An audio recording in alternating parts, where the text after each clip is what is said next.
Hello friends, welcome to the channel quick book learner. I am Sakshi और जो हम पढ़ रहे हैं वो भारतीय इतिहास में हमारा ये थर्ड लेक्चर होगा, जिसमें हम प्राचीन भारत के इतिहास को अभी कंप्लीट कर रहे हैं, जो कि रिलेटेड है कौन से टॉपिक से, वैदिक काल टॉपिक से।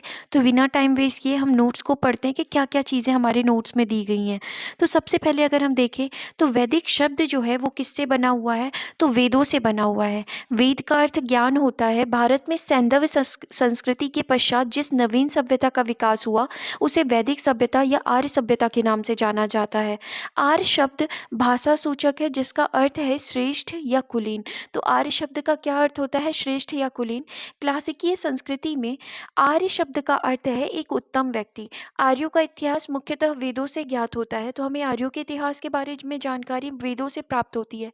सामान्यतः वैदिक साहित्य की रचना का श्रेय आर्यों को दिया जाता है। आर्यों के मूल निवास स्थान को लेकर मतभेद है।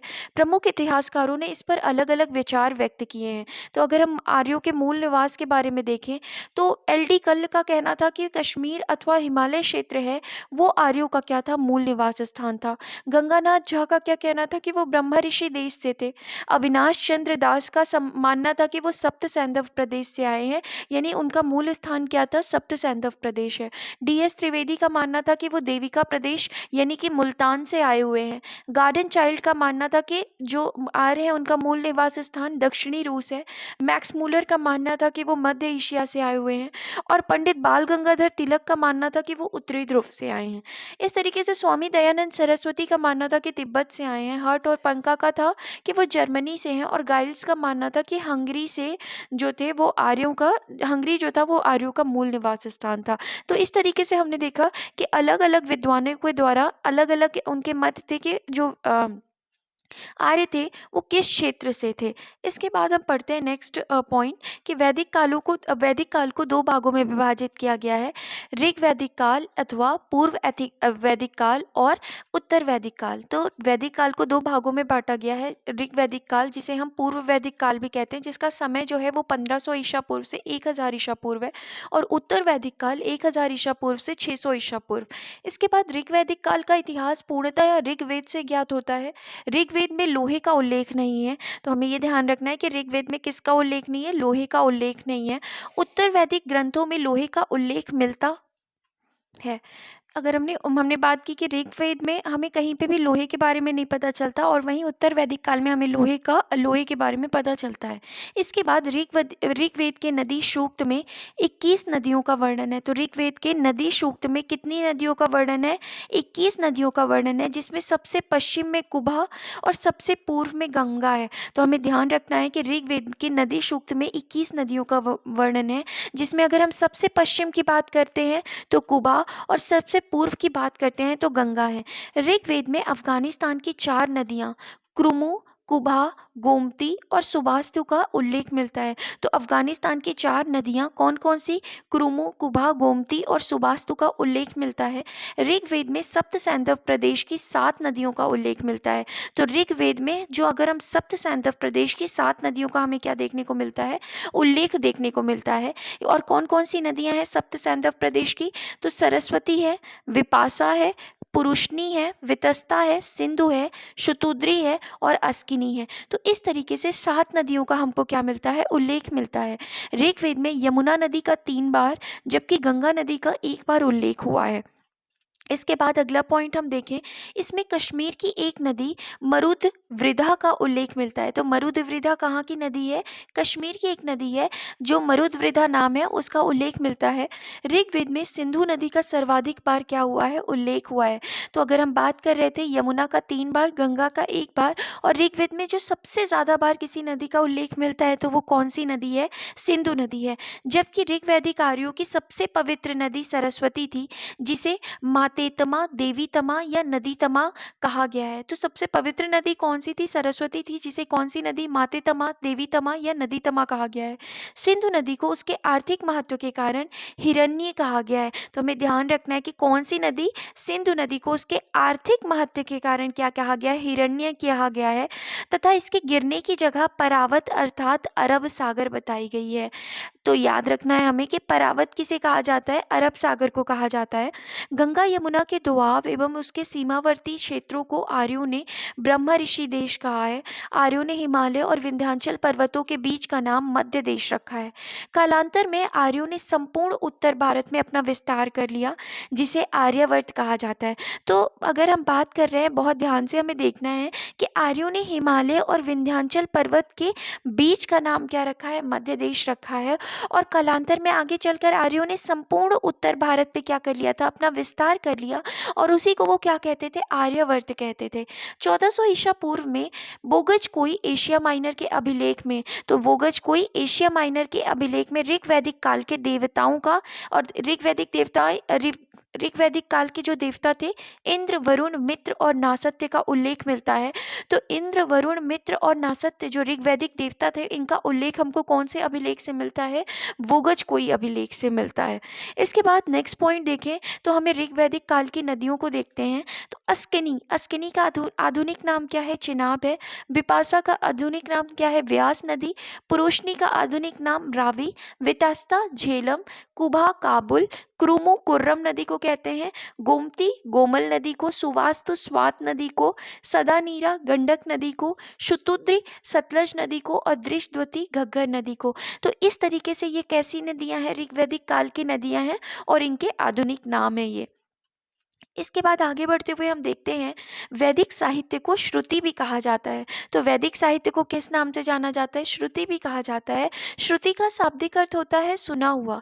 भारतीय इतिहास में वेद सर्वाधिक प्राचीन है। वेद 4 है, ऋग्वेद, सामवेद, यजुर्वेद और अथर्ववेद। ऋग्वेद, यजुर्वेद तथा सामवेद को वेद त्रयी या त्रयी कहा जाता है। तो हमें ध्यान रखना है कि ऋग्वेद, यजुर्वेद और सामवेद, इन 3 वेदों को क्या कहा जाता है, वेद त्रयी या त्रयी कहा जाता है। प्रत्येक वेद के 4 भाग होते हैं। तो हर वेद के कितने भाग होते हैं, 4 भाग होते हैं। संहिता, ब्राह्मण ग्रंथ, आरण्यक और उपनिषद। क्या क्या, तो अगर हम देखें तो संहिता, ब्राह्मण ग्रंथ, आरण्यक और उपनिषद। इसके बाद अगला पॉइंट देखें तो ऋग्वेद में कुल कितने मंडल, 10 मंडल तथा 1028 सूक्त और 10,552 ऋचाएं हैं। 1017 सूक्त साकल में तथा 11 सूक्त बालखिल्य में है।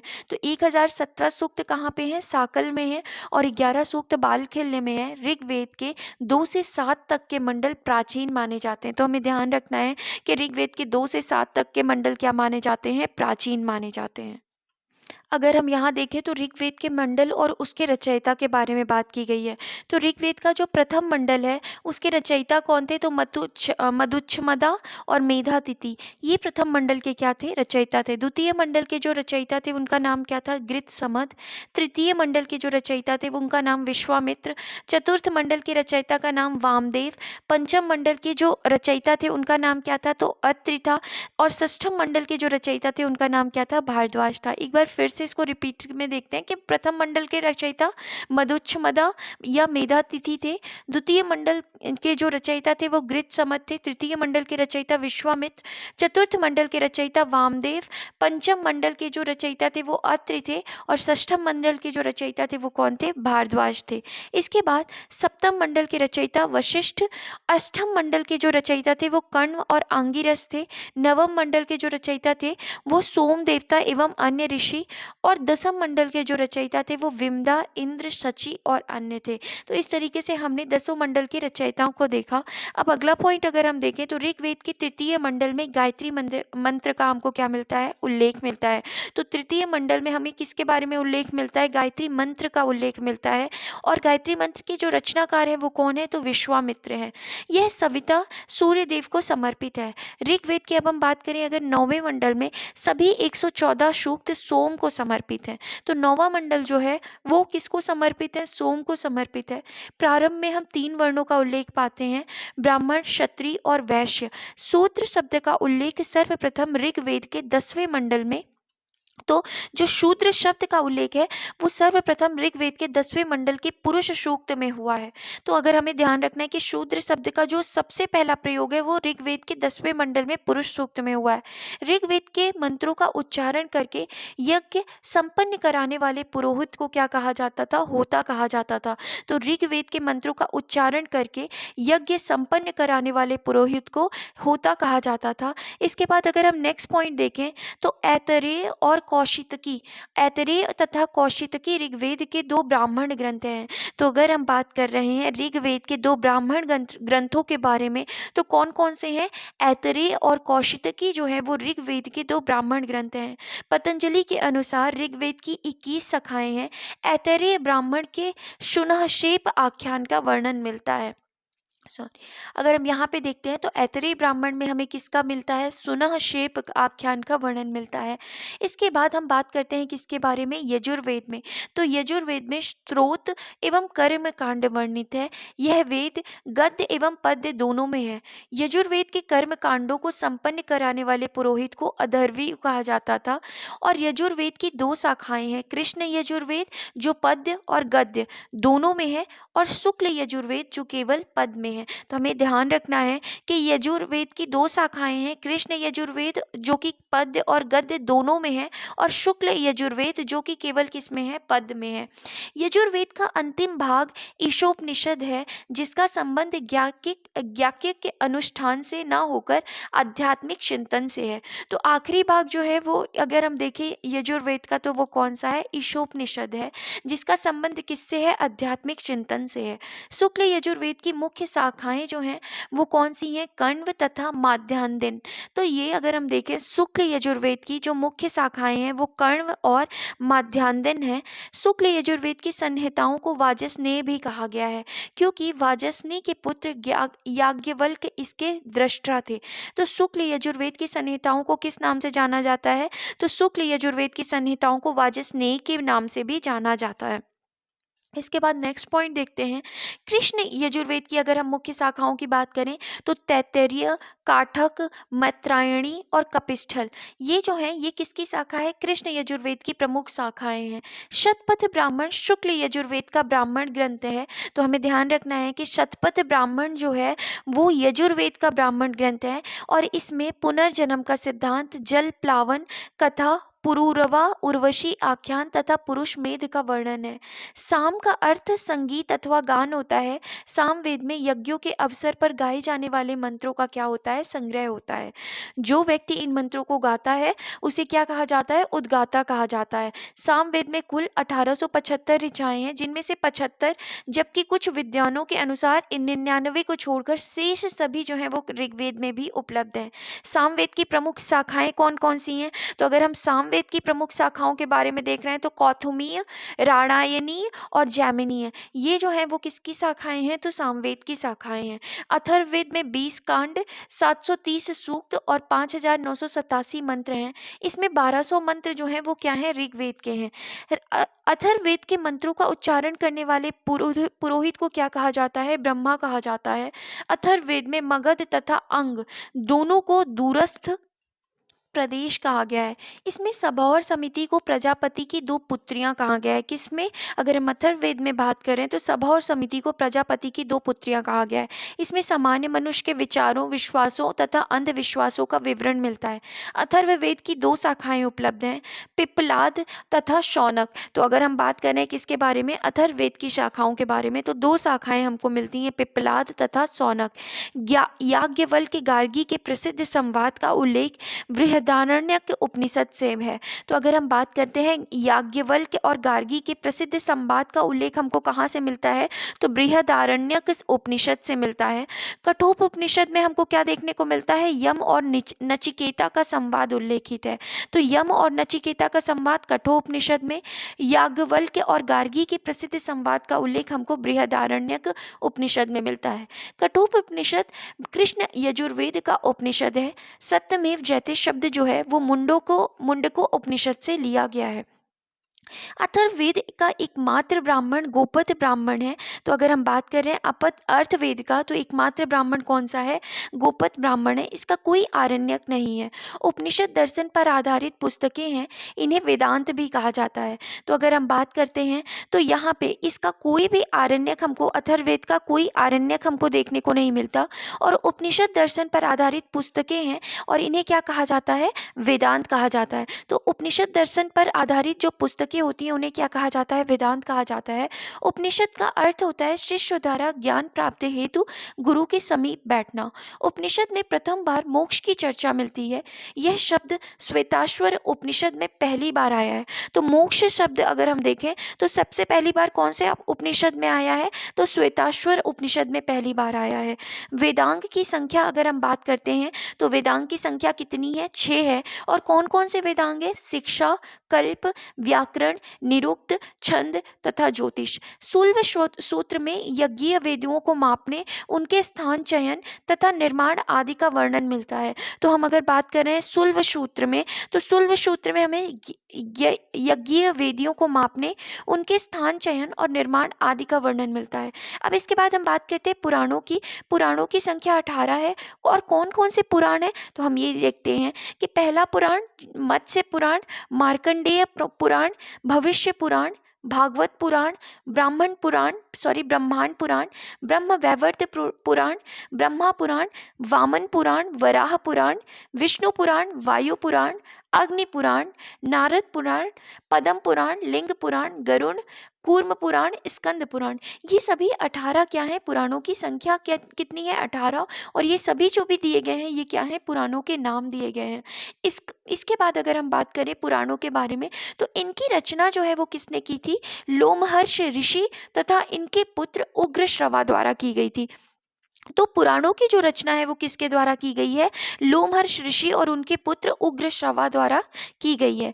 इनमें भविष्यतः काल शैली में कलयुग के राजाओं का विवरण मिलता है। हिंदू पौराणिक कथा के अनुसार समुद्र मंथन हेतु मथानी के रूप में मद्रांचल पर्वत तथा रस्सी के रूप में सर्पों के राजा वासुकी का प्रयोग किया गया था। इसमें विष्णु ने कूर्मावतार धारण कर मद्रांचल पर्वत को अपने ऊपर रखा था। इसके बाद नेक्स्ट पॉइंट देखते हैं। अनु, द्रुहा, पुरु, यदु और तुर्वस को पंचजन कहा गया है। तो हमें फ्रेंड्स ये ध्यान रखना है, अनु, द्रुहा, पुरु, यदु और तुर्वस। अनु, द्रुहा, पुरु और यदु और तुर्वस को पंचजन कहा गया है। जन के अधिपति को राजा कहा जाता था। कुलप परिवार का स्वामी पिता अथवा बड़ा भाई होता था। ग्राम का मुखिया ग्रामणी तथा विश्व का प्रमुख विश्वपति कहलाता था। 10 राग्य युद्ध का उल्लेख जो है वो हमको कहाँ देखने को मिलता है? तो ऋग्वेद के 7वें मंडल में मिलता है। इस युद्ध में प्रत्येक पक्ष में आर्य एवं अनार्य थे। यह युद्ध पुरुषनी नदी, आधुनिक रावी नदी के तट पर लड़ा गया। 10 राग्य युद्ध भरतों के राजा सुदास और 10 राजाओं के एक संघ, जो 10 राजाओं में संघ थे वो जो इनमें 5 जो थे पंचजन थे और 5 लघु जातियों में कौन था? अलिन, पक्त, भलान, शिव और विषाण, इनके राजा जो थे वो क्या हुए थे? सम्मिलित हुए थे। तो अगर हम देखें तो किन के बीच हुआ था ये 10 राग्य युद्ध? तो ये जो 10 राग्य युद्ध था ये भरत के राजा सुदास और 10 राजाओं के बीच हुआ था। तो इसमें अगर हम देखते हैं तो इस युद्ध में सुदास की क्या हुई थी? विजय हुई थी। सुदास के पुरोहित जो थे वो कौन थे? तो सुदास के पुरोहित जो थे वो वशिष्ठ थे। ऋग्वैदिक युग में राजा भूमि का स्वामी नहीं था। तो हमें ये ध्यान रखना है कि ऋग्वैदिक काल में जो राजा हुआ करता था वो भूमि का स्वामी नहीं था, वह प्रधानतः युद्ध में जन का नेता होता था। विदथ आर्यों के प्राचीन संस्था थी। तो विदथ क्या कहलाती थी? आर्यों की प्राचीन संस्था कहलाती थी। ऋग्वेद में पुरोहित, सेनानी तथा ग्रामीणी का उल्लेख मिलता है। पुरोहित युद्ध के समय राजा के साथ जाता था। स्पष्ट, जिसको मतलब वो क्या कहा जाता था? गुप्तचर कहा जाता था। तथा दूत नामक कर्मचारियों का भी हमको क्या मिलता है? उल्लेख मिलता है। इसके बाद अगर हम बात करते हैं तो ऋग्वैदिक समाज की सबसे छोटी इकाई परिवार या कुल होती थी। ऋग्वैदिक समाज पितृसत्तात्मक समाज था। वरुण सूक्त के शुनः श्रेप आख्यान से ज्ञात होता है कि पिता अपनी संतान को बेच सकता था। ऋग्वैदिक कालीन समाज प्रारंभ में वर्ग विभेद से रहित था। तो अगर हम बात कर रहे हैं किसके बारे में? ऋग्वैदिक काल के बारे में, तो प्रारंभ में कोई भी वर्ग विभेद नहीं था। ऋग्वेद में वर्ण शब्द रंग के अर्थ में तथा कहीं कहीं व्यवसाय चयन के अर्थ में प्रयुक्त हुआ है। ऋग्वेद के 10वें मंडल के पुरुष सूक्त में सर्वप्रथम शूद्र शब्द मिलता है। इसमें विराट पुरुष के विभिन्न अंगों से 4 वर्णों की उत्पत्ति बताई गई है। तो 4 वर्णों की उत्पत्ति के बारे में जो बताया गया है वो कहाँ बताया गया है? 10वें मंडल में। और शूद्र शब्द का जो सबसे पहले प्रयोग हुआ है वो कहाँ पे हुआ है? 10वें मंडल में हुआ है। तो 4 विराट पुरुष के मुख से ब्राह्मण, भुजाओं से राजा क्षत्रिय और ऊरु जंघा भाग से वैश्य तथा पैरों से शूद्र उत्पन्न हुए। गोत्र शब्द का सर्वप्रथम उल्लेख ऋग्वेद से हुआ है। तो गोत्र शब्द का सर्वप्रथम उल्लेख कहाँ से हुआ है? तो ऋग्वेद से हुआ है। गोत्र शब्द का मूल अर्थ है गोष्ठ अथवा वह स्थान जहाँ समूचे कुल का गोधन पाला जाता था, परंतु बाद में इसका अर्थ एक ही मूल पुरुष से उत्पन्न लोगों का समुदाय हो गया। गोत्र प्रथा की स्थापना उत्तर वैदिक काल में हुई थी। आर्यों द्वारा अनार्यों को दिए गए विभिन्न नाम हैं। तो जो आर्य थे उन्होंने अनार्यों को अलग अलग नाम से बोला, जैसे अब्राह्मण वेदों को ना मानने वाला, यजवन यज्ञ ना करने वाला, अनासह बिना नाक वाले, अद्वेयु अद्वेयु देवताओं को ना मानने वाले, अव्रत वैदिक व्रतों का पालन न करने वाले तथा मृदवाक कटुवाणी वाले। तो इस तरीके से अलग अलग नाम जो थे वो आर्यों ने अनार्यों को दिए। इसके बाद अगला हम देखते हैं, शतपथ ब्राह्मण में पत्नी को पति की अर्धांगिनी कहा गया है। तो कौन से ब्राह्मण में? शतपथ ब्राह्मण में कहा गया है। ऋग्वेद में जायदेस्तम अर्थात पत्नी की ही गृह है कहकर उसके महत्व को स्वीकार किया गया है। तो ऋग्वेद में अगर हम देखें तो जायदेस्तम अर्थात पत्नी ही गृह ही है कहकर उसके महत्व को क्या किया गया है? स्वीकार किया गया है। कन्या की विदाई के समय जो उपहार एवं द्रव्य दिए जाते थे उसे वहतु कहा जाता था। स्त्रियों में पुनर्विवाह एवं नियोग प्रथा प्रचलित थी। नियोग प्रथा से उत्पन्न संतान क्या कहलाती थी? तो नियोग प्रथा से उत्पन्न संतान को क्षेत्रज कहा जाता था। समाज में सती प्रथा के प्रचलन का उदाहरण नहीं मिलता। जो कन्याएं जीवन भर कुंवारी रहती थी उन्हें क्या कहा जाता था? अमाजु कहा जाता था। ऋग्वेद में घोषा, लोपामुद्रा, विश्ववारा, अपाला आदि स्त्रियां शिक्षित थी तथा जिन्होंने कुछ मंत्रों की रचना भी की थी। लोपामुद्रा अगस्त्य ऋषि की क्या थी? पत्नी थी। आर्य मांसाहारी तथा शाकाहारी दोनों प्रकार के भोजन करते थे। भोजन में दूध, घी, दही आदि का विशेष महत्व था। दूध में पकी हुई खीर जिसे क्या कहा जाता था? क्षीर पाकोदन का उल्लेख मिलता है, जो कि सत्तू को दही में मिलाकर करम्ब नामक खाद्य पदार्थ बनाया जाता था। ऋग्वैदिक काल में 3 प्रकार के वस्त्र प्रचलित थे, नीवी, वासस और अधिवासस। स्त्री एवं पुरुष दोनों ही क्या पहनते थे? आभूषण पहनते थे। इसके बाद ऋग्वैदिक आर्य आमोद प्रमोद का जीवन व्यतीत करते थे। रथ दौड़, घुड़दौड़ तथा पाशा खेल उनके मनोरंजन के साधन थे। वाद्यों में झांझ, मंजीरे, दुंदुभी, करकरी, वीणा, बांसुरी आदि का उल्लेख मिलता है। आर्यों की जो संस्कृति थी वो कैसी थी? तो आर्यों की जो संस्कृति थी मूलतः ग्रामीण थी। कृषि और पशुपालन उनके आर्थिक जीवन का मूल अधिकार था। ऋग्वेद में पशुपालन की तुलना में कृषि का उल्लेख बहुत कम मिलता है। ऋग्वेद के मात्र 24 मंत्र में ही कृषि का उल्लेख प्राप्त होता है। उर्वरा या क्षेत्र कृषि योग्य भूमि को कहा जाता था। बुआई, कटाई, मड़ाई आदि क्रियाओं से लोग परिचित थे। ऋग्वेद में कुल्या, नहर, कूप तथा अवट खोदकर बने हुए गड्ढे, अश्मचक्र, रहट की चरखी आदि का क्या था? उल्लेख है। ऋग्वैदिक समाज में व्यवसाय जो थे वो कैसे थे? तो व्यवसाय जो था वो अनुवांशिक नहीं था और ऋग्वेद में तक्षा, बढ़ई, स्वर्णकार, चर्मकार, वाय, कर्मा, कुंभकार आदि का उल्लेख मिलता है। कताई बुनाई का कार्य स्त्री पुरुष दोनों करते हैं और ऋग्वेद से पता चलता है कि सिंध तथा गांधार प्रदेश सुंदर ऊनी वस्त्रों के लिए विख्यात थे। व्यापार अदला बदली प्रणाली पर आधारित था। विनिमय के माध्यम से रूप में निष्क का उल्लेख हुआ है। व्यापार वाणिज्य प्राधीनता पड़ी वर्ग के लोग करते थे। ये क्वेश्चन भी आ चुका है, पड़ी का मतलब क्या होता है? व्यापारी। ऋग्वैदिक आर्य लोहे से परिचित नहीं थे, तो हमें ध्यान रखना है कि ऋग्वैदिक आर्य जो थे वो लोहे से परिचित नहीं थे। अब इसके बाद हम बात करते हैं ऋग्वैदिक कालीन शब्दावली और उनके अर्थ। तो अगर हम बात करें नीवी, तो कमर के नीचे पहना जाने वाला वस्त्र क्या कहलाता है? नीवी। वासस कमर के ऊपर पहने जाने वाले वस्त्र को कहा जाता है अधिवासस। ऊपर से धारण किया जाने वाला चादर या ओढ़नी। तक्षा, बढ़ई को कहा जाता है कर्मा। धातु कर्म करने वाले को कर्मा कहते हैं। वेकनाट सूदखोर को, अरित्र पतवार को और अरित्री नाविक को कहा जाता है। इसके बाद अगर हम देखें तो वैदिक साहित्य में ऋग्वेद प्राचीनतम ग्रंथ है जिसमें हमें सर्वप्रथम बहुदेववाद के दर्शन प्राप्त होते हैं। यास्क के निरुक्त के अनुसार ऋग्वैदिक देवताओं की संख्या मात्र 3 बताई गई है। ऋग्वेद में एक अन्य स्थल पर प्रत्येक लोक में 11 देवताओं का निवास मानकर उनकी संख्या 33 बताई गई है। ऋग्वैदिक देवताओं का वर्गीकरण 3 वर्गों में किया गया है। तो जो वैदिक देवता हैं उनका जो वर्गीकरण है वो 3 वर्गों में किया गया है। पृथ्वी के देवता, तो पृथ्वी के देवता किनको किनको कहा जाता है, तो पृथ्वी, अग्नि, बृहस्पति, सोम, ये कौन से देवता हैं, तो पृथ्वी के देवता। आकाश के देवता में किसको रखा गया है, वरुण, सूर्य, मित्र, पूषण, विष्णु, अश्विन आदि। अंतरिक्ष के देवता, तो अंतरिक्ष के देवता में इंद्र, पर्जन्य, रुद्र, आपह, वायु, वात आदि। इंद्र को विश्व का स्वामी कहा गया है। तो इंद्र को क्या कहा गया है, विश्व का स्वामी कहा गया है। इन्हें पुरंदर अर्थात किलों को तोड़ने वाला बताया गया है। किसे, तो इंद्र को विश्व का स्वामी कहा गया है और इन्हें इंद्र को पुरंदर अर्थात किलों को तोड़ने वाला कहा गया है। ऋग्वेद में सर्वाधिक सूत्र जो है वो सबसे ज्यादा किसको समर्पित है, तो इंद्र भगवान को 250 सूत्र जो है वो समर्पित है। इंद्र को आर्यों का युद्ध नेता तथा वर्षों का देवता माना जाता है, वर्षा का देवता माना जाता है। ऋग्वेद में अग्नि को 200 सूक्त समर्पित हैं और वह इस काल के दूसरे सर्वाधिक महत्वपूर्ण देवता हैं। तो अगर हम बात कर रहे हैं तो इंद्र के बाद जो दूसरे महत्वपूर्ण देवता हैं वो कौन है, अग्नि है, जिनको 200 सूक्त समर्पित हैं और दूसरे ये सर्वाधिक महत्वपूर्ण देवता हैं। ऋग्वैदिक देवताओं को में सोम का जो है वो कौन सा स्थान है, तो तीसरा स्थान है। वरुण को समुद्र का देवता एवं ऋतु का नियामक माना जाता है।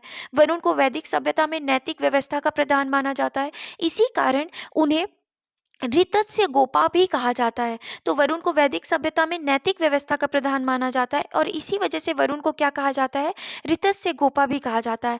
ईरान में वरुण को अहुर मजदा या यूनान में ओरनोज नाम से जाना जाता है। तो ईरान में वरुण को कौन से नाम से, अहुर मजदा या यूनान में ओरनोज के नाम से जाना जाता है। ऋग्वेद के 9वें मंडल में अगर हम बात करते हैं तो सभी 114 मंत्र जो हैं, अगर हम 9वें मंडल की बात कर रहे हैं तो सभी मंत्र जो हैं वो किसको समर्पित है, तो सोम को समर्पित है। वनस्पतियों और औषधियों के देवता जो हैं वो कौन है, पूषण है। इनके रथ को बकरी द्वारा खींचते हुए प्रदर्शित किया गया है। जंगल की देवी अरण्यानी जबकि ज्ञान की देवी सरस्वती थी। इसके बाद अगर हम बात करते हैं उत्तर वैदिक काल में अनु, द्रुहा, तुर्वश, कृवि, पुरु तथा भरत आदि जनों का क्या हो गया, लोप हो गया। ये जो पंच जन थे इनका क्या हो गया, लोप हो गया। शतपथ ब्राह्मण में कुरु और पांचाल को वैदिक सभ्यता का सर्वश्रेष्ठ प्रतिनिधि बताया गया है। तो अगर हम शतपथ ब्राह्मण पढ़ेंगे तो उसमें कुरु और पांचाल को वैदिक सभ्यता का क्या बताया गया, सर्वश्रेष्ठ प्रतिनिधि बताया गया है। छांदोग्य उपनिषद से ज्ञात होता है कि कुरु जनपद में कभी ओले नहीं पड़े और न ही टिड्डियों के उपद्रव के कारण अकाल ही पड़ा। उत्तर वैदिक काल में काशी, कौशल, कुरु, पंचाल, विदेह, मगध, अंग आदि जो थे वो क्या थे, प्रमुख राज्य थे। तो उत्तर वैदिक काल में अगर हम बात करते हैं तो काशी, कौशल, कुरु, पांचाल, विदेह, मगध और अंग ये क्या थे, प्रमुख राज्य थे। उपनिषद में कुछ क्षत्रिय राजाओं के उल्लेख प्राप्त होते हैं। विदेह के जनक पांचाल के राजा प्रवाहड़ जाबाली, के राजा अश्वपति और काशी के राजा की हम बात करें अजात शत्रु, ये क्या थे, प्रमुख थे। तो हमें ध्यान रखना है कि विदेह के जनक पांचाल के राजा का नाम प्रवाहड़ जाबाली और के राजा अश्वपति और काशी के राजा जो थे वो अजात शत्रु क्या थे, प्रमुख थे। अब विभिन्न दिशाओं में राजा के विभिन्न नाम हम देखते हैं। तो पूर्व में राजा को क्या कहा जाता था, सम्राट, पश्चिम में स्वराट, उत्तर में विराट, दक्षिण में भोज और मध्य में क्या कहा जाता था, राजा कहा जाता था। इसके बाद हम बात करते हैं ऐतरेय ब्राह्मण में। तो ऐतरेय ब्राह्मण में सर्वप्रथम राजा की उत्पत्ति का सिद्धांत मिलता है। ऐतरेय ब्राह्मण में कहा गया है कि समुद्र पर्यंत पृथ्वी का शासक एक राट होता है। अथर्ववेद में एक राट सर्वोच्च शासक को कहा गया है। अथर्ववेद में परीक्षित को मृत्युलोक का देवता कहा गया है। तो किसमें, अथर्ववेद में परीक्षित को मृत्युलोक का देवता कहा गया है। छांदोग्य उपनिषद और बृहदारण्यक उपनिषद में उद्दालक, आरुणि एवं उनके पुत्र श्वेत केतु के बीच ब्रह्मा एवं आत्मा की अभिन्नता के विषय में संवाद है। अथर्ववेद में सभा और समिति को प्रजापति की क्या कहा गया है, दो पुत्रियां कहा गया है। तो हमें ध्यान रखना है कि अथर्ववेद में सभा और समिति को प्रजापति की दो पुत्रियां कहा गया है।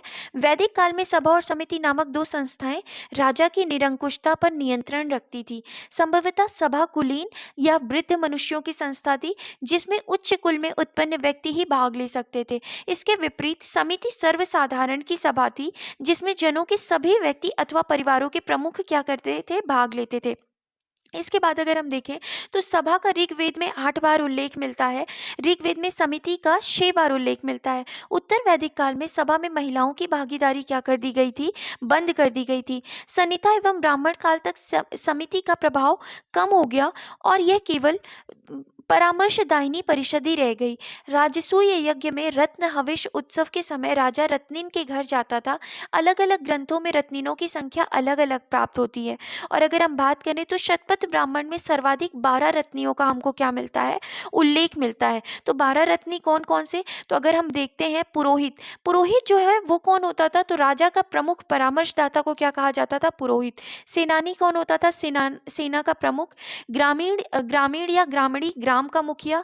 महिषी राजा की पत्नी को कहा जाता था। सूत रथ सेना का नायक कहा जाता था। संग्रहिता कोषाध्यक्ष को कहा जाता था। भागदूत किसको कहा जाता था? कर एकत्र करने वाले अधिकारी को। अक्षवाप आय व्यय गणनाध्यक्ष। दूत क्रीड़ा में राजा का मित्र। और पालागल विदूषक को। छात्र या छता प्रतिहारी या दौवारी को। तो ये जो थे ये क्या थे? इंपॉर्टेंट जो थे वो रत्निन थे, जो या हम कह सकते हैं अधिकारी थे। इसके बाद हम देखते हैं शतपथ ब्राह्मण तथा काठक संहिता में गोविकर्तन या गवाध्यक्ष तक्षा बढ़ई जिसे कहते हैं रथकार, रथ बनाने वाले का नाम भी रत्नियों की सूची में मिलता है। शतपथ ब्राह्मण में राजसूय यज्ञ का विस्तृत वर्णन है। राजसूय यज्ञ में राजा का अभिषेक 17 प्रकार के जल से किया जाता था। इसके बाद अगर हम देखें तो पारिवारिक जीवन ऋग्वैदिक काल के समान था। समाज पितृसत्तात्मक था। ऐतरेय ब्राह्मण से पता चलता है कि अजिगर्त ने अपने पुत्र शुनह सेब को 100 गायें लेकर बलि के लिए बेच दिया था। उत्तर वैदिक काल में समाज जो था वो 4 वर्णों में विभक्त था: ब्राह्मण, क्षत्रिय, वैश्य तथा शूद्र।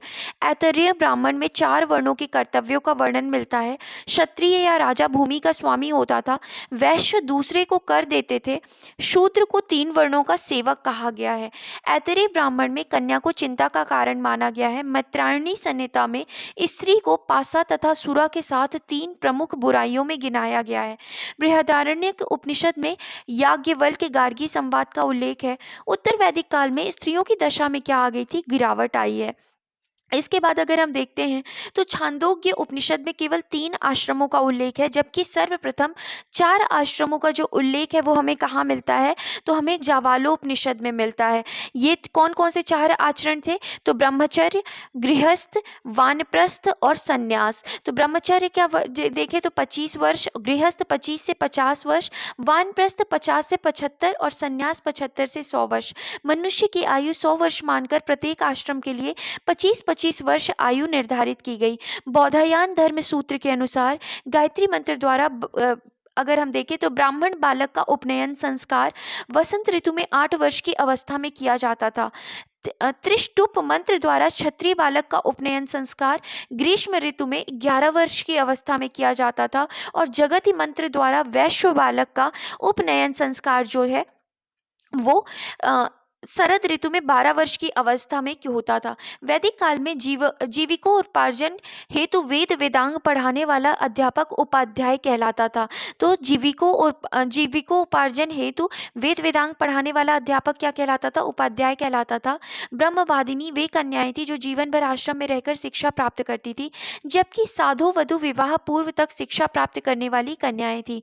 गृहस्थ आश्रम में मनुष्य को 5 महायज्ञ का अनुष्ठान करना पड़ता था। ये 5 जो पंच महायज्ञ हैं वो कौन कौन से थे? तो ये जो 5 यज्ञ हैं, पहला तो ब्रह्मा यज्ञ, प्राचीन ऋषियों के प्रति श्रद्धा प्रकट करना। दूसरा देव यज्ञ, देवताओं का सम्मान। भूत यज्ञ, सभी प्राणियों के कल्याणार्थ। पितृ यज्ञ, पितरों के तर्पण हेतु। और 5वां यज्ञ जो था वो मनुष्य यज्ञ था, मानव मात्र के कल्याण हेतु। इसके बाद अगला पॉइंट देखें अगर हम तो शतपथ ब्राह्मण में कृषि की 4 क्रियाओं का उल्लेख है। ये है जुताई, बुवाई, कटाई और मड़ाई। काठक संहिता में 24 बैलों द्वारा हलों को खींचने का उल्लेख मिलता है। उत्तर वैदिक काल में उत्तर भारत में लोहे का प्रचार हुआ। उत्तर वैदिक साहित्य में लोहे को कृष्ण अयस कहा गया है। तैत्तिरीय संहिता में ऋण के लिए कुसीद या शतपथ ब्राह्मण में उधार देने वाले के लिए कुसीदिन शब्द मिलता है। और माप की विभिन्न इकाइयाँ थीं। तो अगर हम बात करें तो माप की क्या थी, विभिन्न इकाइयाँ थीं। निष्क, शतमान, कृष्णल, पाद आदि जो थी ये क्या थी, माप की विभिन्न इकाइयाँ थी। कृष्णल संभवतः बाट की मूलभूत इकाई थी। गुंजा तथा रक्तिका भी उसी के समान थे। रक्तिका को साहित्य में तुला बीज कहा गया है। शतपथ ब्राह्मण में पूर्वी तथा पश्चिमी समुद्रों का हमको उल्लेख देखने को मिलता है। वाजसनेयी संहिता एवं तैत्तिरीय ब्राह्मण में विभिन्न व्यवसायों की लंबी सूची मिलती है। इनमें जो है प्रमुख कौन थे, तो प्रमुख जो हैं वो रथकार, स्वर्णकार, लोहार, सूत, कुंभकार, चर्मकार, रज्जुकार आदि। स्त्रियां रंगाई, सुईकारी आदि में निपुण थी। उत्तर वैदिक काल में व्यापार जो था वो वस्तु विनिमय पर आधारित था। उत्तर वैदिक काल में धर्म और दर्शन के क्षेत्र में महत्वपूर्ण परिवर्तन हुए। ऋग वैदिक काल के वरुण, इंद्र आदि का स्थान प्रजापति, विष्णु एवं रुद्र, शिव ने ले लिया। तो जहाँ पे हमने ऋग्वैदिक काल में वरुण और इंद्र की क्या देखी थी, महत्वता देखी थी, वहीं पे अगर हम उत्तर वैदिक काल में देखते हैं तो इन देवताओं का स्थान किसने ले लिया, प्रजापति, विष्णु और रुद्र, शिव ने ले लिया। यज्ञों में पशु बलि को प्राथमिकता दी गई तथा अन्य आहुतियां गौण होने लगी। राजसूय, अश्वमेध तथा वाजपेय जैसे विशाल यज्ञों का अनुष्ठान किया जाने लगा। अग्निष्टोम यज्ञ 7 दिनों तक चलता था। तो अगर हम बात करते हैं कौन सा यज्ञ, अग्निष्टोम यज्ञ जो था वो 7 दिनों तक चलता था।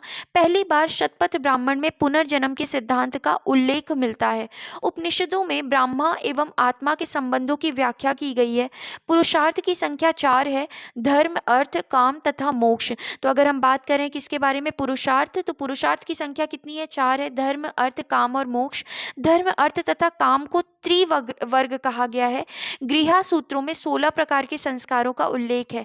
और ये कौन से संस्कार हैं, तो गर्भाधान, पुंसवन, सीमंतोन्नयन, जात कर्म, नामकरण, निष्क्रमण, अन्नप्राशन, चूड़ा कर्म, कर्णवेद, विद्यारंभ, उपनयन संस्कार, वेदारंभ, किशांत, समावर्तन, विवाह एवं अंत्येष्टि। गृहा सूत्र में 8 प्रकार के विवाहों का उल्लेख है। और ये 8 प्रकार के विवाह कौन कौन से हैं, तो ब्रह्मा, दैव, आर्ष, प्रजापत्य, गंधर्व, असुर, राक्षस एवं पैशाच विवाह। तो अगर हम देखें तो गृहा सूत्र में 8 प्रकार के विवाहों का उल्लेख मिलता है और ये क्या दिए गए हैं, 8 प्रकार। तो इस तरीके से हमने अपना ऋग वैदिक काल और उत्तर वैदिक काल पढ़ा। अब उससे रिलेटेड हम क्वेश्चंस को देखेंगे, जिसमें अगर हम देखें तो सबसे पहला क्वेश्चन है कि आर्य शब्द इंगित करता है। तो हमने पढ़ा है कि आर्य शब्द जो है वो किसको इंगित करता है, श्रेष्ठ वंश को इंगित करता है। अगर हम यहाँ एक्सप्लेनेशन देखें तो आर्य प्राचीन भारत, यूरोपीय एवं प्राचीन ईरानी भाषा बोलने वालों के लिए प्रयुक्त शब्द है। वैदिक संस्कृति में आर्य शब्द श्रेष्ठ, शिष्ट अथवा सज्जन तथा नैतिक अर्थ में महाकुल, कुलीन, सभ्य, साधु आदि के लिए प्रयुक्त हुआ है। सायणाचार्य ने अपने ऋग भाष्य में आर्य का अर्थ विज्ञ, यज्ञ का अनुष्ठाता, विज्ञ श्रोता, आदरणीय अथवा सर्वत्र गंतव्य, उत्तम वर्ष, मनु, कर्मयुक्त, कर्मानुष्ठान से श्रेष्ठ आदि बताया है। अतः आर्य जो है संस्कृत भाषा का शब्द है जिसका शाब्दिक अर्थ श्रेष्ठ या कुलीन है।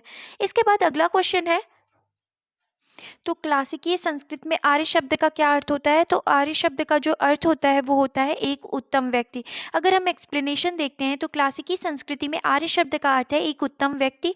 वैदिक साहित्य में कहीं भी आर्य का एक जाति अथवा विशेष भाषा या भाषी के रूप में उल्लेख नहीं हुआ है। इसके बाद अगला क्वेश्चन है, सबसे पुराना वेद कौन सा है, तो सबसे पुराना वेद कौन सा है, ऋग्वेद है। अगर हम यहाँ एक्सप्लेनेशन देखें तो भारतीय इतिहास में वेद 4 हैं, ऋग्वेद, सामवेद, यजुर्वेद तथा अथर्ववेद। इनमें से ऋग्वेद जो है वो सबसे ज़्यादा क्या माना जाता है, प्राचीन माना जाता है।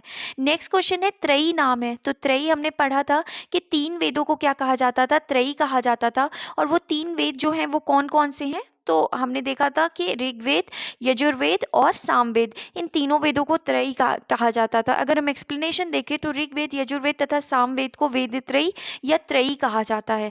नेक्स्ट क्वेश्चन है, किस वैदिक ग्रंथ में वर्ण शब्द का सर्वप्रथम नामोल्लेख मिलता है, तो वर्ण शब्द का जो उल्लेख हमको मिलता है वो कहाँ मिलता है, ऋग्वेद में मिलता है। अगर हम एक्सप्लेनेशन देखें तो वर्ण शब्द का सर्वप्रथम उल्लेख ऋग्वेद में मिलता है।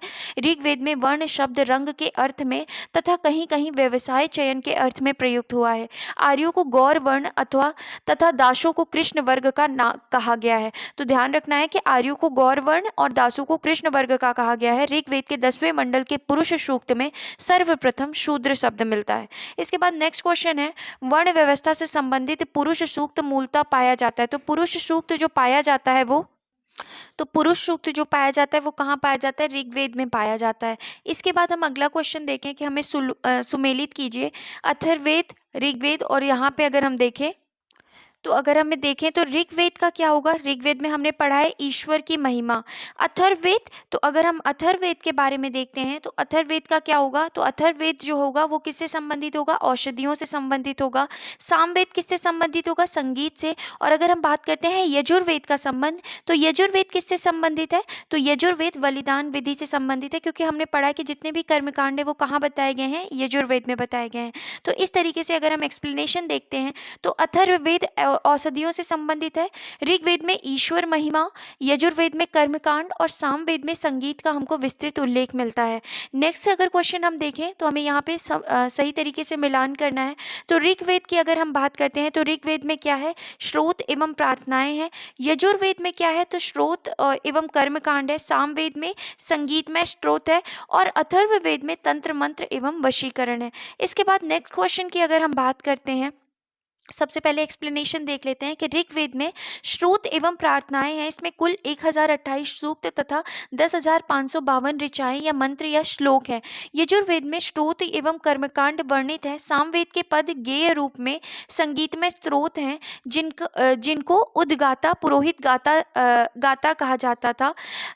अथर्ववेद में कुल 20 अध्याय एवं 730 सूक्तों में तंत्र मंत्र एवं वशीकरण के संदर्भ में साक्ष्य हैं।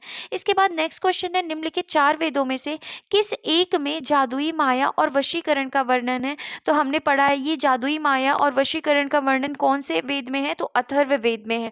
और अगर हम यहाँ सेम आंसर है अथर्ववेद। इसके बाद क्वेश्चन है अगला कि ऋग्वेद में कितनी ऋचाएं हैं? तो ऋग्वेद में कितनी ऋचाएं हैं? तो हमने पढ़ा है अभी कि 10,552 ऋचाएं हैं जो कि और 1028 सूक्त है। तो यहाँ पे करेक्ट ऑप्शन नहीं दिया गया है, इसलिए कोई भी आंसर नहीं होगा। नेक्स्ट है ऋग्वेद है। तो ऋग्वेद क्या है? तो ऋग्वेद जो है वो स्तोत्रों का क्या है? संकलन है।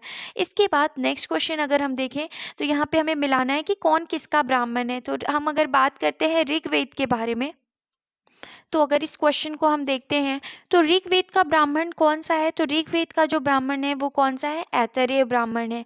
सामवेद का ब्राह्मण क्या है? सामवेद का जो ब्राह्मण है वो पंचविश है। अथर्ववेद का क्या है? तो अथर्ववेद का गोपथ है। और यजुर्वेद का जो ब्राह्मण है वो कौन सा है? शतपथ ब्राह्मण है।